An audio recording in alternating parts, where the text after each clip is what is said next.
সবথেকে কম পরিচর্যায় যদি ছাদ বাগানে কোনো গাছে ফল দেয় সেটা হচ্ছে পেয়ারা। অনেকের গাছ আছে এবং আমিও আগে দেখেছি, আমারও কিছু পেয়ারা গাছ ছিল তখন তার ভিতরে একটা ভ্যারাইটিতে কখনো ফুল আসতো না, সেই ভ্যারাইটিতে এখন গাঁদা ফুল নিয়ে এসেছি। এবং অনেকে বলেছে, নার্সারি ম্যানদের কাছ থেকে শুনেছি, অনেক প্রতিবেদন দেখেছি ভিডিওতে, তো তারা বলেছে কি যে গাছের ডাল দড়ি দিয়ে বেঁধে বেঁকিয়ে এই করতে হবে ও করতে হবে, কিন্তু এগুলোতে কোনো রকম আমি কাজ পাইনি। ফুল এসছে কিন্তু ফুল ঝরে গেছে।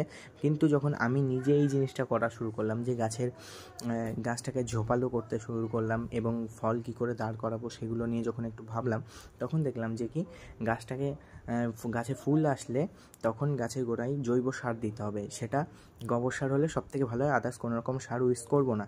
এবং গাছটাকে ঝাঁকড়া করতে গেলে মাথা পিঞ্চিং করতে হবে। এই পিঞ্চিং করাতে কিন্তু নতুন করে কুশি ঢোকে এবং কুশিতে কিন্তু ফুল নিয়ে আসে।